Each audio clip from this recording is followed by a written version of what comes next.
여러분들이 기도해 주셔서 지난 일주일 동안에 네팔의 치투안 감리교 신학대학에 강의를 잘하고 왔습니다. 근데 정말 너무 덥더라고요. 평균 낮에가 42도입니다. 에어컨도 없고, 저는 이제 네팔 하면 3부에는 좀 많이 설명할 수가 있어요. 1, 2부는 제 시간에 끝나야 되니까. 네팔이 카트만두가 해발이 높아요. 그래서 거기는 이제 우리나라 날씨랑 비슷하고요. 치투안은 해발이 내려가서 인도 국경입니다. 그래서 인도 날씨 생각하면 되겠는데, 얼마나 더운지 저는 이제 모기 같은 것만 생각했는데 너무 더워서 모기도 없어요. 정말 하나님께 이런 기도가 막 나오더라고요. 하나님, 저 네팔에 강의는 오겠지만 혹시 마음이 변하셔서 네팔에 선교사로 가라, 이런 말은 제발 하지 마세요. 얼마나 더운지 막 머리카락이 막 벗겨지는 것 같아요. 택시를 탔는데 정말 못 살다 보니까 너무 조그만 택시인데 한 60도 되는 것 같아요. 택시 한 열받아갖고 에어컨 켜달라 그러니까 에어컨 자체가 안 나오고, 어떤 택시는 에어컨비를 따로 달래요. 택시 타면 그럼 틀어준다고. 그래서 정말 전 잠깐 갔다 온데도 힘들었는데 거기 사시는 선교사님 볼 때 정말 대단하다. 선교사님 얘기하는데 지금은 이제 가서 거의 10년이 되셨기 때문에 몸에 체질이 됐지만 첫 번째 갔을 때는요, 너무 더워서 정말 돌아오고 싶었대요. 밤에 자잖아요. 에어컨이 없으니까 선풍기만 틀어놓고 자면 아침에 일어나 보면 방바닥에 이만큼 물 흘린 것처럼 돼 있어. 이게 뭔가 했더니 밤새 땀을 흘린 게 이렇게 돼가지고 참. 그런데 살아서 돌아왔습니다. 얼마나 더운지. 제가 너무나 감사했던 것은 뭐냐면, 뿌리니까 열매를 거두는구나. 제가 그 선교사님을 처음 봤어요. 근데 우리 교회하고 굉장히 인연이 많은 선교사님이세요. 우리 교회에서 오래전에 DTS 할 때 한 팀이 대산으로 아울리치를 갔습니다. 근데 제가 격려로 좀 갔었는데, 그때 그 팀이 그 선교사님이 대산에서 우리네에서 거기서 목회를 했는데 그 교회로 들어간 거예요. 그래서 그 선교사님한테 DTS 소개하고 PDTS 하십시오 하고 물질을 플로잉을 했어요. 그래서 그분이 그것을 가지고 PDTS를 하고 하는 음성을 듣고 네팔로 간 거예요. 그래서 네팔의 치투안 감리교 신학대학에 이사장이 돼서 일하는 것을 봤습니다. 그때는 우리가 정말 DTS 하면서 이런 열매가 거둘 줄 모르고 뿌렸더니 이런 열매들이 있구나 생각하면 아주 감사한 마음으로 돌아왔습니다. 오늘은 여러분들에게 무슨 말씀 증거할까 하다가 영적 전쟁에 대해서 말씀을 전하도록 하겠습니다. 영적 전쟁은 잘하는 얘기예요. 그런데 이스라엘 역사를 짚어가면서 말씀을 전하도록 하겠습니다. 우리나라가 남한과 북한으로 나뉘었듯이 이스라엘 나라도 북이스라엘, 남쪽 유다도 나뉘었습니다. 북이스라엘에 가장 영적 전쟁이 심했을 때가 아합 왕 때입니다. 그래서 아합은 이세벨이라는 여인과 결혼했죠. 이세벨은 이스라엘 북쪽의 두로의 바알 대제사장의 딸입니다. 정략적으로 결혼했는데 이 이세벨이라는 여인은 아합에게 결혼을 하면서 내가 이스라엘로 시집가면 하나님을 못 믿게 만들고 바알을 섬기게 만들겠다, 이런 각오로 옵니다. 그리고는 이세벨이 북이스라엘로 와서는 선지자를 죽여요. 그리고 믿는 사람들 감옥에 가두고, 그래서 다 우상을 섬기게 됩니다. 하나님이 그것을 그냥 보시지 않죠. 그래서 그 당시에 엘리야라는 선지자를 보냅니다. 따르겠습니다. 엘리야. 그래서 엘리야가 영적 전쟁을 전면적으로 선포합니다. 이스라엘 민족 앞에 하나님이 참신인지 이세벨이 섬기는 바알이 참신인지 대결하자. 갈멜산으로 모여라. 그리고 갈멜산에 제단을 쌓아놓고 먼저 바알 선지자에게 이렇게 얘기합니다. 바알이 참신이라면 기도할 때 하늘에서 불이 내려서 이 제단을 살릴 것이다. 그러나 하나님 참신이라면 나 혼자 기도할 때 하늘에서 불이 내려서 이 제단을 살릴 것이다.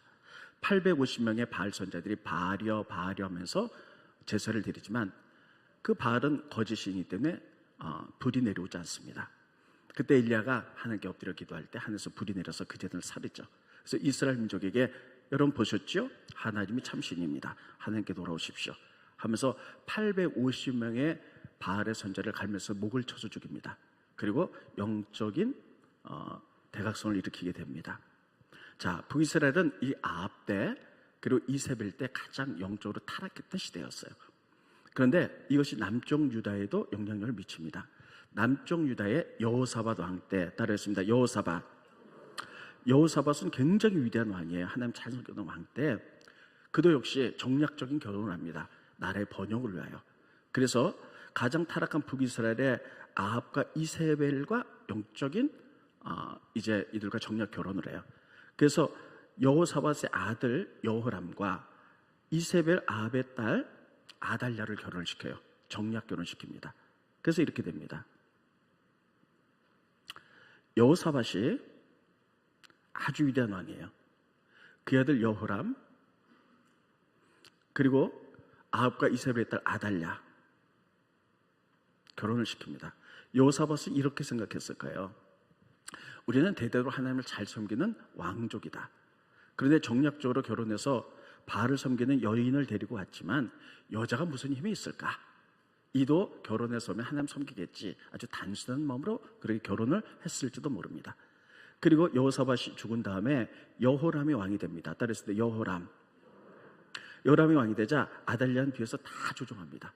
그래서 여호람이 우상을 섬기게 됩니다. 자, 스크린 보시죠.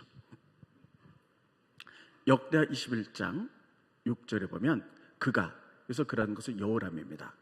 이스라엘 왕들의 길로 행하여, 그러니까 남쪽 유다의 다윗의 길로 간 것이 아니라 북이스라엘의 타락한 우상을 섬기는 왕들의 길로 행했다는 거예요. 아합의 집과 같이 하였으니, 가장 타락한 아합의 집과 같이 하였으니 이는 아합의 딸 아달랴가 그의 아내가 되었습니다. 그가 여호와 보시기에 악을 행했다 이렇게 쓰고 있어요. 그러니까 뒷조정을 해서 다 하나님 섬기게 만듭니다. 그랬는데 여호람이 어떤 일을 벌이냐면요, 여호사밧은 돌아가실 때 자기 아들들이 많잖아요. 그래서 교통정리를 잘하고 돌아가셨습니다. 여호람에게는 왕위를 주고요, 다른 아들 왕자들에게는 재산을 나눠주면서 서로 다투지 말고 살아라. 그래서 공평하게 여호람은 왕이 됐고 다른 아들들은 재산들을 모으면서 받고 그냥 평평하게 살았어요. 그런데 다른 아들들이 보니까 이 여호람이 결혼을 한 다음에 왕이 됐는데 우상 섬기는 거예요. 그래서 그 형제들이 일어나서 이러면 안 됩니다. 하나님 섬기셔야 됩니다. 그랬더니 아달랴의 이 속상이로 인하여 여호람이 어떻게 하냐면 바알을 섬겨서 자기 동생들을 다 죽이는 거예요. 스크린 보십니다. 역대하 21장 3절 4절 보면 그의 아버지 여호사밧이 그들에게는, 자기 다른 왕자들에게는 은금 보물 유다 견고한 성읍들을 선물로 후히 주었고 여호람에게는 장제물로 왕위를 주었더니 여호람이 그의 아버지의 왕국을 다스리게 되어 세력을 얻은 후에, 그리고 아달랴의 다 통치를 받아서 그의 모든 아우들을 죽였고 이스라엘 방백들 중 몇 사람을 칼로 죽였더라. 왕이여, 우상 섬겨서는 안 됩니다. 그의 형제들이 들고 일어났더니 아달랴의 영향으로서 다 죽이는 거예요. 그래서 여인 하나 아달랴가 잘못 들어와서 이스라엘 나라는 다 우상을 섬기고 왕자를 죽이는 무서운 역사가 일어나게 됩니다. 하나님 그걸 그냥 보시지 않죠. 그래서 엘리야 선지자를 이르게 보냅니다. 따랐습니다. 엘리야가 와서 이렇게 얘기합니다. 왕이여, 당신이 하나님 잘 섬기라고 왕으로 세웠는데, 하나님 나라를 세우라고 했는데 우상을 섬기고, 우상 섬긴다고 반대는 당신의 형제를 다 죽이고 악을 행했기 때문에 당신은 저주를 받아서 창자가 밖으로 튀어나오는 병을 통하여 죽게 될 것입니다. 이렇게 돼요. 스크린 보십니다. 역다 21장 13절 보면 오직 이스라엘 왕들로 길로 행하여 유다 예루살렘 주민들이 음행하기를 아합의 집이 음행하듯 그렇게 했다는 거예요. 그러니까 우상을 섬겼다는 거예요. 또 내 아버지 집에서 너보다 착한 아우들을, 동생들을 다 죽였으니, 이게 엘리야가 한 얘기거든요. 넘겨주세요.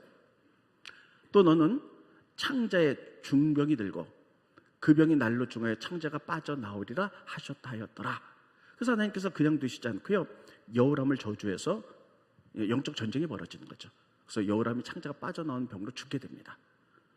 여러분, 여인 하나를 잘못 얻었을 때 이런 영적인 기가 막힌 일들이 벌어지는 거예요. 그래서 여호람 때 아달랴, 그래서 여호람이 엘리야를 통해서 죽습니다. 그리고 그의 아들이 아하시아가 왕이 됩니다. 근데 아하시아가 왕이 되는데 여러분 성경에 이렇게 돼 있어요. 아버지가 죽어서 그 아들이 왕이 될 때 아들이 왕이 되었다 이렇게 써야 되는데 여기는 특별하게 쓰고 있습니다. 조금 이따 성경 찾아볼 텐데 이렇게 돼 있어요. 예루살렘 주민들이 아하시아를 왕으로 추대했다는 거예요. 그 이유는 이런 이유이기 때문이다. 여호람이 죽고 나니까 아달랴가 이렇게 하는 거예요. 자기가 정권을 잡아서 왕이 되고 싶은 거예요. 그래서 바알을 섬기고 싶은 거예요. 그랬을 때 하나님을 믿는 예루살렘 주민들이 일어나서 아달랴는 안 된다는 거예요. 그래서 우리는 하나님의 선택한 하나님의 민족이기 때문에 아하시아를 왕으로 추대했어요. 하나님 섬기는 나를 만들려고요. 1절이 그렇게 되어 있어요. 스크린 보십니다. 오늘 1절입니다. 역대하 22장 1절에 보면 예루살렘 주민이 여호람의 막내아들 아하시아에게 왕위를 계승하게 했다는 거예요. 그러니까 여호람이 죽어서 아하시아가 왕이 된 것이 아니라 예루살렘 주민들이 일어나가지고 아하시아가 왕이 돼야 됩니다. 그렇게 해서 왕위를 계승시켰다는 거예요. 그 이유는 다시 한번 말씀드립니다만 자기 남편 여호람이 비참하게 죽자 아달랴는 계속 바알을 섬기게 만들기 위해서 자기가 정권을 잡고 싶었던 거예요. 그랬더니 만약에 아달랴 측근에서 정권을 잡게 되면 다 바알을 섬기게 되니까 하나님을 섬긴 예루살렘 주민들이었을 건 안 된다는 거예요. 봉기를 일으켜서 아하시아에게 왕권을 줍니다. 그런데도 영적 전쟁 계속돼요. 아하시아가 왕이 되자 그의 어머니가 아달랴잖아요. 그래서 그를 다 유혹을 합니다. 그래서 우상을 섬기게 만들어요. 심지어는 바알의 선자를 데려다가 바알의 교리에서 가르치게 만들어요. 그래서 이 아하시아도 다 우상을 섬기는, 그래서 이스라엘 나라를 타락으로 물들여버리고 맙니다. 스크린 보시죠. 아하시아도 아합의 집 길로 행하였으니, 그러니까 우상을 섬겼다는 거예요. 이는 그의 어머니 아달랴가 꾀어서 악을 행하게 했습니다. 그의 아버지가 죽은 후에, 그의 아버지 여호람이 죽은 후에 그가 패망하게 하는 아합의 집의 가르침을 따라, 그래서 아합의 집의 가르침이라는 것은 뭐냐면 아합 북이스라엘 왕이 바알을 섬겼거든요. 그 선지자들을 통하여 배웠다는 거예요. 바알을 섬기는 방법을. 여호와 보기에 아합의 집까지 악을 행하였더라. 그래서 아하시아도 예루살렘 주민들이 하나님 잘 섬기라고 봉기를 들어서 왕을 삼았는데 그 어머니 아달랴의 영향으로 인해서 다 우상 섬기고 바알의 선지자들을 통해서 배우고 이런 일이 벌어져요.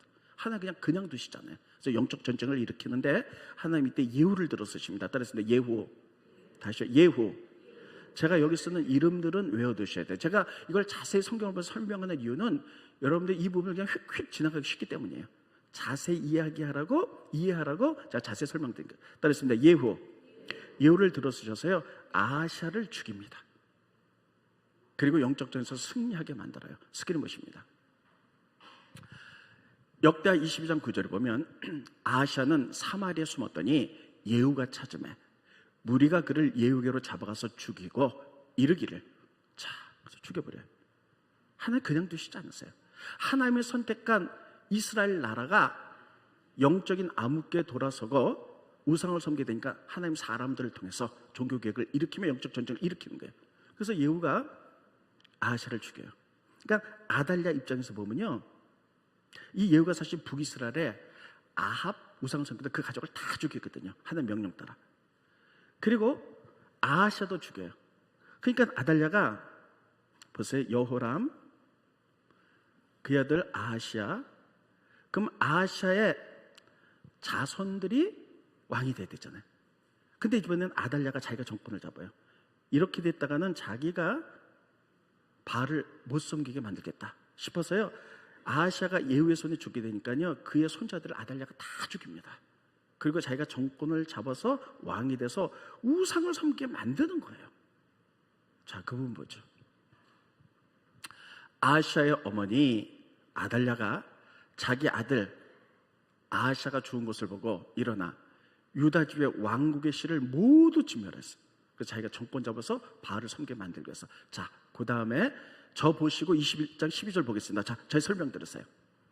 자, 그런데 여러분 아달랴가 정권 잡기 위해서 손자들을 다 죽였잖아요. 그때 공주 여호세바가 따랐습니다. 여호세바. 여기 이 이름들은 외워두셔야 됩니다. 여호세바가 누구와 결혼하냐면 그 당시에 대제사장인 여호야다하고 결혼했어요. 따라했습니다. 여호야다. 따라했습니다. 여호야다 제사장이거든요. 그래서 아달랴가 다 왕자들 손주들을 죽이니까요, 이러다가 유다 왕의 씨가 마르겠다 싶어서 손주를 다 죽인다. 워낙 많으니까 가운데 요아스라는 1살짜리 왕자를 빼돌립니다. 따라했습니다. 요아스. 예, 여기까지 외워두셔야 됩니다.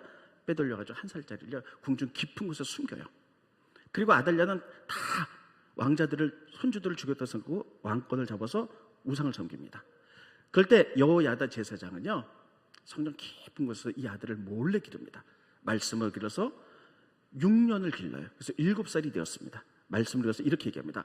당신이 나중에 왕이 되면 하나님만 섬기셔야 됩니다. 종교개혁 일으켜야 됩니다.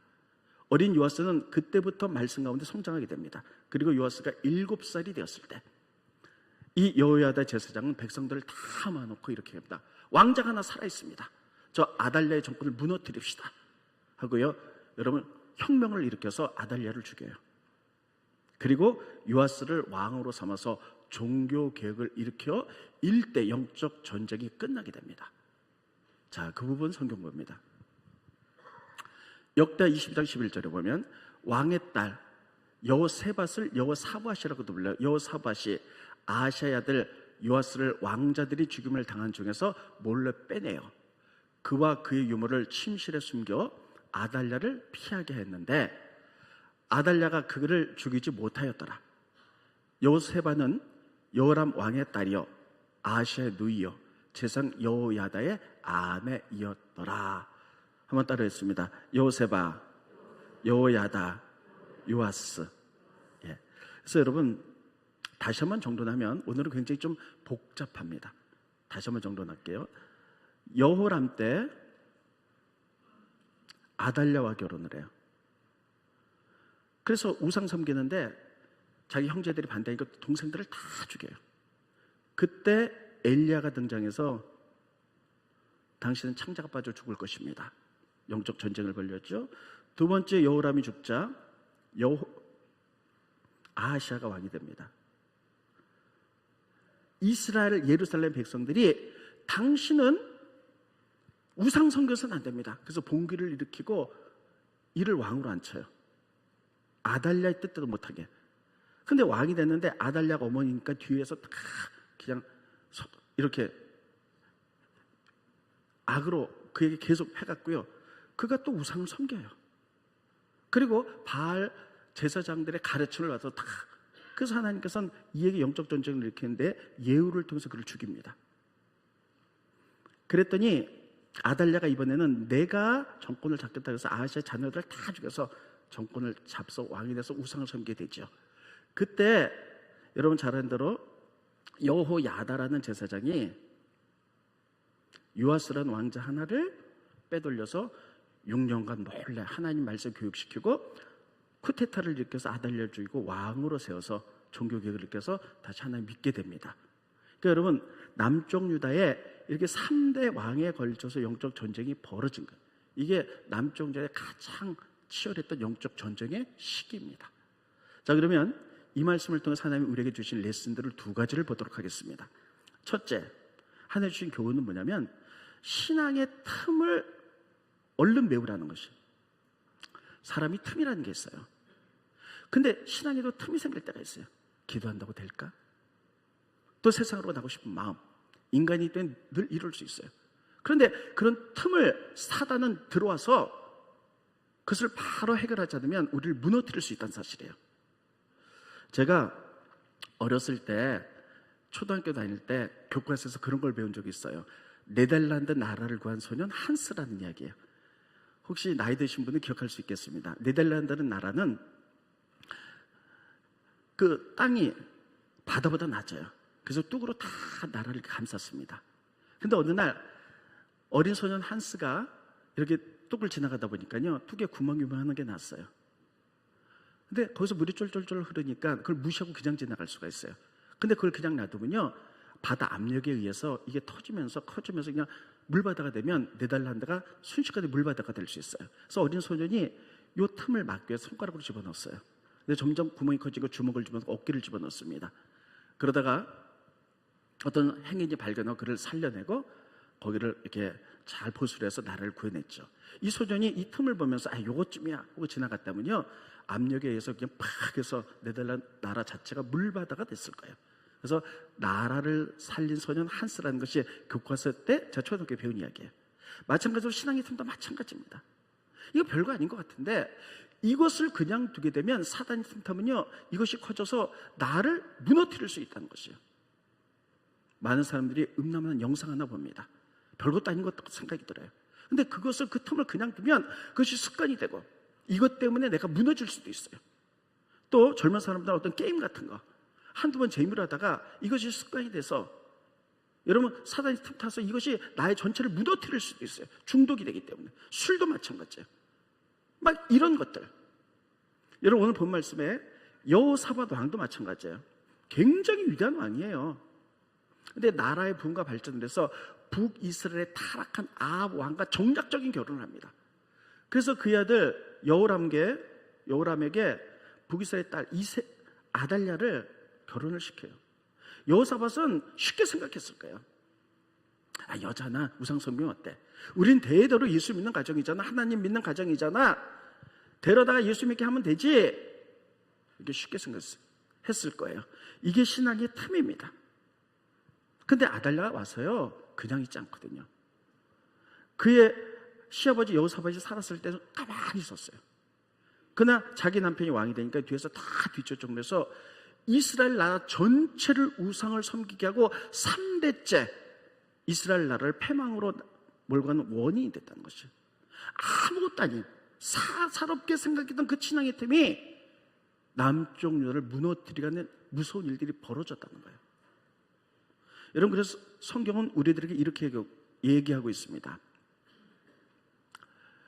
사단은 우는 사자처럼 넘본다는 거예요. 신앙의 틈만 있으면 우는 사자처럼 우리를 넘어뜨리려고 한다는 거예요. 스크린 보시죠. 베드로전서 5장 8절에 보면 근신하라, 깨어라. 너희 대적 마귀가 우는 사자같이 두루다니며 삼킬 자를 찾나니. 여러분, 사단은 우리들을 지금도 다 주시하고 있는데 신앙의 틈이 있는 자들을 찾아가서 공격한다는 거예요. 그래서 무너뜨린다는 거예요. 여러분, 이야기를 들으면서 어떤 분들은 이렇게 생각할 거예요. 나는 괜찮겠지. 근데 성경은 우리에게 이렇게 얘기했습니다. 서 있다고 생각하냐? 스크린 보십니다. 고린도전서 10장 12절에 보면 그런즉 선줄로 생각한 자는 넘어질까 조심하라는 거예요. 다시 한번 읽어봅니다. 시작. 그런즉 선줄로 생각하는 자는 넘어질까 조심하라. 여러분, 우리가 신앙의 틈이 혹시 없는지 여러분 우리가 살펴보시기 바랍니다. 어떤 사람은 게임, 어떤 사람은 술, 어떤 사람은 또 음란함, 뭐 요 정도쯤이야 괜찮겠지. 그렇게 생각하는 사람들이 있어요. 그러나 거기에 사단이 우는 사람처럼 넘보면서 그 틈에 들어갔을 때 다 무너져 내릴 수 있다는 사실이에요. 그것 때문에 내 가정을 힘들게 만들고 나라를 힘들게 만들고 이웃을 힘들게 만들고. 신앙의 틈, 우리에게는 인간이기 때문에 요 정도쯤이야 괜찮겠지 않는 신앙의 틈들이 있어요. 그런 것들을 메울 수 있는 여러분과 제가 되시기를 예수님의 이름으로 축원드리겠습니다. 이것이 하나의 우리에게 첫 번째 준 레슨이에요. 두 번째는요, 하나님이 영적 전쟁 할 때에 그 시대에 맞게 사람들을 썼다는 것이에요. 첫째, 여호람 왕 때는 누구를 썼냐면 엘리야를 썼어요. 아하시아 때는 누구를 썼냐면 예후를 썼어요. 아달랴 때는 누구를 썼냐면 여호야다를 썼어요. 그래서 엘리야는요, 전면전으로 영적 전쟁했어요. 예후는 칼을 썼어요. 무력을 써서 그를 죽였어요. 여호야다는 요아스를 말씀으로 가르쳤어요. 시대에 따라 영적 전쟁을 했을 때 하나님은 엘리야를 통해서 전면전으로, 예후를 통해서 칼로, 여호야다를 통해서 말씀으로 이렇게 가르치면서 영적 전쟁 승리하게 만들었습니다. 여러분, 이 시대의 마지막 때라서 사단은 운사천 우리를 넘보는 이때에 우리가 영적 전에서 승리하기 위하여 엘리야처럼 전면으로 주님을 바라보시길 바랍니다. 말씀과 기도로 승리하시길 바랍니다. 근데 제가 이것을 보면서 아주 심각하게 생각한 것이 있어요. 바로 예후였어요. 예후는 하나님의 나라를 위하여 칼, 무력을 썼다는 거예요. 이게 과연 합당한가 하는 거예요. 이게 과연 합당한가? 여러분, 하나님 나라를 위하여 예후는 북이스라엘에서 아합과 그의 자녀들을 다 죽였어요. 남쪽 열에서 아하시아를 죽였어요. 그래서 하나님 나라를 만들었어요. 근데 하나님은 이 예후를 칭찬하고 있다는 것이에요. 이번 주 암송 말씀입니다. 스크린 보십니다.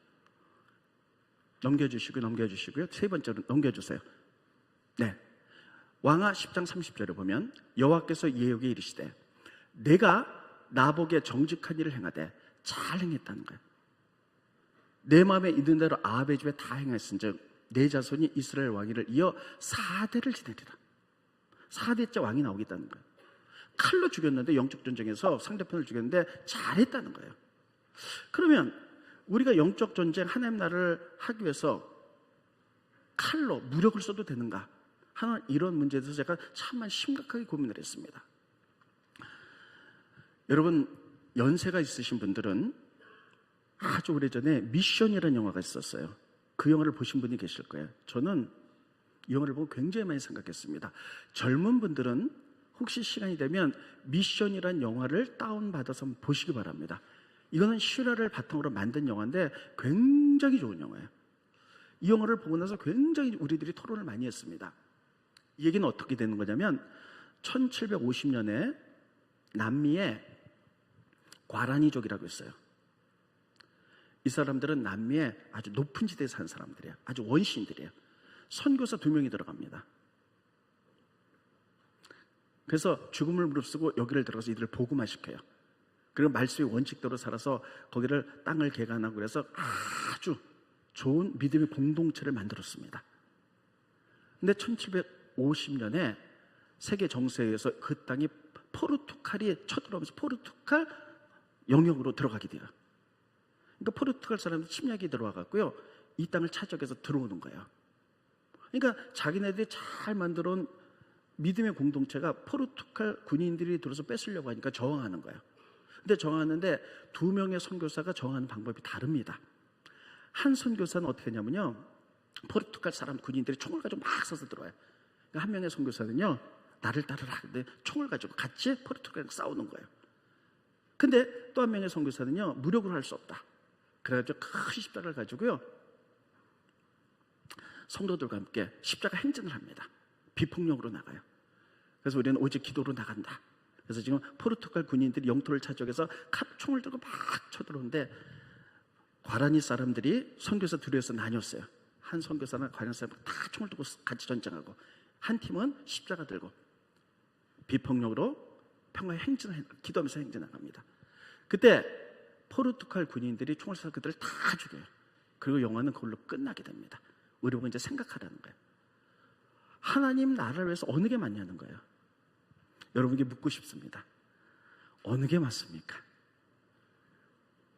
막 우리가 지금 그 원주민들인데 기독교 공동체인데 우리를 파괴하기 위해서 칼을 들고 총을 들고 막 쏠 때 같이 총을 들고 맞서는 게 맞습니까? 아니면 기도하면서 십자가 행진으로 비폭력으로 나가는 게 맞습니까? 어떤 게 맞습니까? 이때 정말 많은 의견들이 있었어요. 제가 지지난주에 우리 교회 목회자한테 이거를 내놨어요. 그랬더니 반 정도는 우리도 싸워야 됩니다. 반 정도는 아닙니다. 기도해야 됩니다. 이렇게 얘기를 했어요. 어느 게 맞을까 고민하다가 저는 이런 결론을 얻었습니다. 여러분, 우리가 믿음 가운데 바른 가치관을 갖는 것은 너무 중요해요. 따르겠습니다. 가치관. 믿음은 가치관 전쟁이거든요. 많은 사람들이 옳다고 생각한 대로 움직이는 거예요.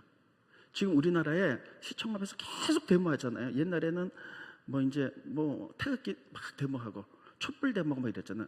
이분들이 상반돼도 태극기를 드는 분들은 그게 옳다고 생각하기 때문에 그렇게 나가는 거고요. 촛불을 든 분들은 이게 옳다고 생각할 때 나가는 거예요. 그러니까 옳다고 생각한 대로 나가는 이게 가치관 전형이거든요. 그러면 기독교는 뭐라고 말하고 있는가? 믿음이라는 것은 단순히 교회를 다니는 게 믿음이 아니에요. 하나님의 가르침대로 살기를 결정하는 게 믿음이에요. 그래서 우리는 어떻게 살 것인가? 이런 폭력과 그리고 악함 앞에서 우리는 어떻게 살 것인가? 이런 가치관을 배우고 그대로 살아가는 게 믿음입니다. 그럼 성경은 우리에게 어떤 가치관을 가르치고 있는가? 여러분, 어떤 제도가 만들어지기까지, 결론 짓기 전까지 A라는 방법, B라는 방법, C라는 방법 여러 가지가 막 도입돼요. 그래서 이것도 해보고 저것도 해보고 저것도 해봅니다. 그러나 어떤 제도가 만들어지면 그 제도에 따라 움직이는 게 법이에요. 마찬가지로 우리가 구약에 보면 하나님 나라를 위해서 싸움도 하고 기도도 하고 뭐 여러 가지 것들을 많이 해야 돼요. 그러다가 예수님 시대에 오셔서 예수님이 율법을 완성하세요. 그래서 우리는 여러 가지 구약의 방법이 있지만 예수님이 어떻게 사셨는가, 하나님이신 그분이 이 땅에 오셔서 어떻게 말씀하시고 어떤 삶을 사시고 어떤 행동을 하셨는가가 우리의 기준이 되어야 된다고 저는 분명히 믿습니다. 그분이 어떻게 사셨는가를 보는 거예요. 그분은 원수 앞에서 십자가의 길을 가셨고 용서하시고 사랑하시고 화해하시고 이렇게 사셨어요. 여러분, 예수님께서 잡히신 날 밤에 그 많은 군인들이 칼과 창을 가지고 왔죠. 그때 베드로가 그 말고기를 잘라냅니다. 그때 예수님 그 길을 비춰주면서 폭력해가지 말아라. 폭력으로 행하는 자는 폭력으로 망한다. 이렇게 말씀하셔서 하나의 비폭력을 쓰셨어요. 그리고 예수님 십자가 달리실 때에 예수님 이렇게 말씀하셨습니다. 십자가 길을 가셨어요. 그래서 내가 능력이 없어서 십자가 지는 줄 아느냐? 지금이라도 기도해서 하늘의 천사들이 12영을 더 보내사 내가 저들을 진멸하고 십자가에서 내려올 수도 있다고 말씀하셨어요. 그러나 하나님 나라의 길은 용서와 사랑과 관용이기 때문에 그 십자가를 지시는 거예요. 십자가의 길이에요. 그리고 자기에게 30cm 되는 나무 못을 박는 로마 병정들을 끝까지 용서하셨어요. 요세푸스의 기록에 의하면, 요세푸스는 이스라엘의 역사가입니다. 그분의 기록에 의하면 십자가형을 받을 때 모든 사람들이 세상의 욕과 저주를 다 하면서 죽는다는 거예요. 너무나 고통스러워서. 그런데 예수님만큼은 저들의 죄를 용서하시옵소서 기도하고 좋아하기 때문에 그 밑에는 백부장들의 것을 보면서 저는 참으로 하나님의 아들이었도다 이렇게 고백을 합니다. 그러니까 예수님은요 끝까지 십자가의 길, 용서와 사랑과 화해와 관용의 길, 비폭력의 길을 가셨어요. 그렇다면 이것이 우리가 따라야 될 길이라는 사실을 기억하시기 바랍니다. 예수님이 율법을 완성하기 전에는 그에게는 이런 방법, 폭력적인 방법, 저런 방법으로 다 쓰셨어요. 그러나 율법에 예수님께서 완성을 하셨어요. 그때 예수님이 우리에게 보여주신 방법과 그분의 삶, 그분의 교훈들을 보면서, 설교를 보면서 우리는 그것을 따라가는 게 믿음입니다. 여러분, 우리가 이런 것을 가지고 많은 가치관이 혼돈될 수 있어요. 그런데 교회는 말씀의 가치관을 가르치는 것입니다. 우리가 어떻게 살아야 될까? 여기서 우리가 반드시 기억해야 될 것은 예수님이 어떤 길을 가셨는 것을 보는 거예요. 여러분, 우리가 폭력으로 나간다면 그 폭력은 순간적인 승리를 맛보게 할 수 있지만 또 다른 폭력이 일어나는 겁니다. 그래서 예수님이 가셨던 이 길만이 하나님 나라를 세우는 승리의 길이라는 사실을 기억하시기를 예수님의 이름으로 축원드립니다. 근데 여기서 우리가 중요한 것을 또 하나 발견해 볼 수 있어요. 무조건 우리는 가슴 아프도록 용서하고 사랑하고 이건가? 물론 그렇습니다. 우리가 큰 어려움을 당할 때가 있어요. 예를 들면 하나님 나라를 위해서 영적 전쟁하다가 내 자녀가 죽었습니다. 그럴 수 있어요. 죽임을 당할 수 있어요. 그때 우리는 어떻게 될 것인가? 그때 우리가 막 원수 갖고 싶어 하고요. 미움과 막 그런 것들이 일어나죠. 그러나 여기서 우리는 두 가지를 기억하셔야 됩니다. 첫째, 우리는 예수님을 따라가는 거예요. 그래서 예수님 용서하고 예수님 십자가를 길을 가셨듯이 그 길을 선택하는 거예요. 근데 우리에게는 억울함이 있죠. 거기에 대해서는 악의 세력에 대해서는 우리는 하나님의 공의에 맡기는 거예요. 그렇습니다. 공의. 다시 공의. 이 세상의 공의는요 모두 성경을 통해서 나왔어요. 이게 법입니다. 세상 법에 맡기는 거예요. 이게 공의죠. 법은 무엇입니까? 잘못한 자에게 벌을 주고 잘한 자에게 상을 주는 것이죠.